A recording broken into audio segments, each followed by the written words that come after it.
आज ऑफिस में सिर्फ काम का दबाव नहीं बल्कि अतीत का बोझ भी मंडरा रहा है। सूरज अपनी कुर्सी पर बैठा है लेकिन उसका ध्यान फाइलों में नहीं है। स्क्रीन पर खुली रिपोर्ट धुंधली लग रही है।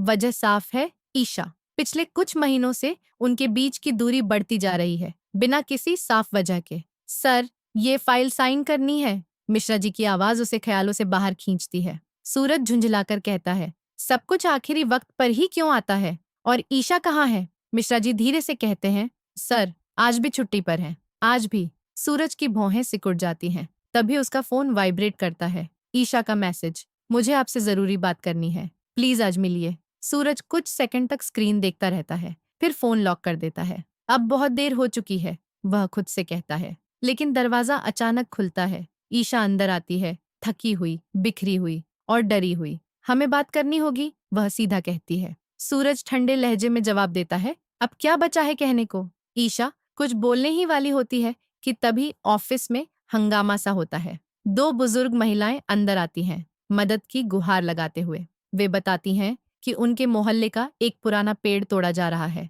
वही पेड़ जिसके नीचे उन्होंने सालों से अपने परिवार के लिए दुआएं मांगी हैं। सूरज एक पल के लिए चुप हो जाता है, फिर कहता है, वो पेड़ नहीं कटेगा, मैं देखता हूँ। उनकी आंखों में राहत आ जाती है। वे चली जाती हैं। कमरे में फिर सन्नाटा छा जाता है। अचानक खिड़की से तेज हवा आती है और ईशा का दुपट्टा उड़कर सूरज के हाथों में उलझ जाता है। दोनों एक दूसरे के बेहद करीब खड़े हैं। एक पल, बस एक पल, जहां सब कुछ पहले जैसा लगने लगता है। लेकिन तभी, वाह क्या सीन चल रहा है। दरवाजे पर खड़ा है आकाश। उसकी आंखों में गुस्सा नहीं, इस बार कुछ और है, जैसे वह सब जानता हो। ईशा का चेहरा सफेद पड़ जाता है। आकाश, तुम यहाँ? आकाश धीरे धीरे अंदर आता है, मुस्कुराते हुए। सच बताने आया हूँ, जो तुम दोनों ने छुपाया है। सूरज चौंकता है। क्या बकवास कर रहे हो? आकाश जेब से एक फाइल निकालता है और टेबल पर फेंक देता है। ये देखो, 5 साल पहले का केस, जिस कंपनी के खिलाफ तुमने गवाही दी थी।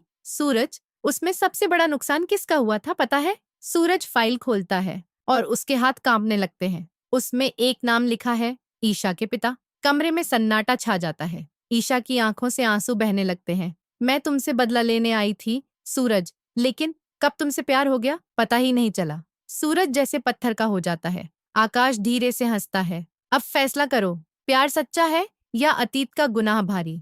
ईशा रोते हुए कहती है, मैंने तुम्हें कभी नुकसान नहीं पहुंचाया। सूरज उसकी तरफ देखता है, आंखों में दर्द, धोखा और अधूरा प्यार। अब खेल बदल चुका है। सवाल ये नहीं कि कौन सही है, सवाल ये है कि सच जानने के बाद कौन किसके साथ खड़ा रहेगा। और सबसे बड़ा सवाल, क्या प्यार बदले से बड़ा हो सकता है?